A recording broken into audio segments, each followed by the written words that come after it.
Okay, sorry about that. My phone ran out of battery. Here we go. I'm all plugged in. Okay, so I'm going to make sure that there's enough fabric on all sides. When the paper is folded over, I want to make sure that there's enough fabric on all sides, 1/4 inch on all sides. So my black look, you know, obviously is like 3 inches, right? That's huge.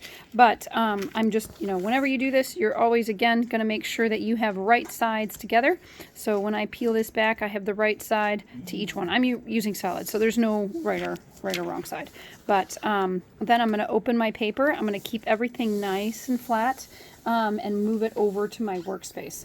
I do have a seamless workspace here.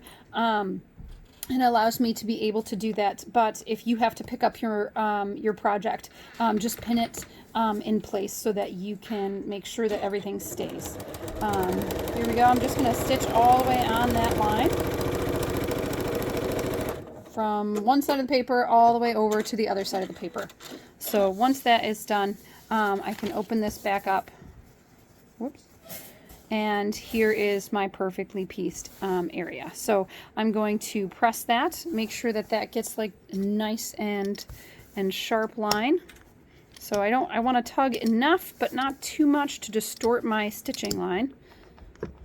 And make sure that is nice and flat. So it is at this point which you can trim your block down. I like to trim them all when I get them all done, but that is how you do both your C and your B blocks. They will be done in the exact same manner.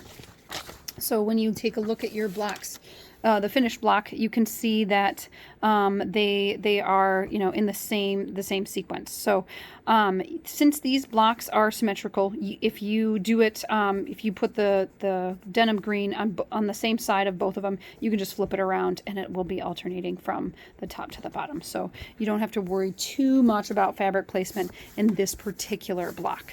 So that one's done. I want to show you how to do this one. Super easy. You're gonna love that. So you're going to take your this is going to be E1. So you're going to put them wrong sides together. You're going to fold directly on the line that we want to stitch on. And then I can see that this piece is clearly large enough to cover that whole area. I'm going to trim down the side here before putting my pin in. And I'm going to have exactly 1/4 inch on the edge. Now I'm going to hold that in place, and now I'm going to grab a pin or a winder clip to make sure that that stays so that it has the consistent seam allowance going across. So now I can take my next fabric, which has a nice straight edge, and I'm going to line it directly up with my fabric. So it looks like it shifted quite a bit. I'm going to pull that back so that it's a nice perfect 1/4 inch seam allowance. So when this is folded back, I can see that this fabric is covered on all sides. So I'm going to go ahead and open that up and then really carefully move this over to my sewing machine and stitch all the way through the paper. So clear from one side all the way to the other. Even though there's no stitching line there, if it helps for you to remember to stitch through your seam allowance. Oh, that was like the worst pencil.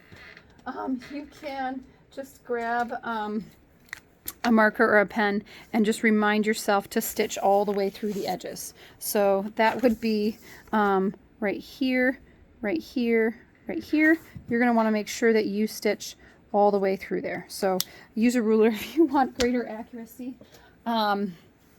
But it is the seam allowance, so it really shouldn't be visible.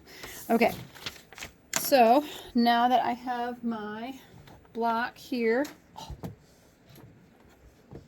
I'm going to press that so that is nice and flat.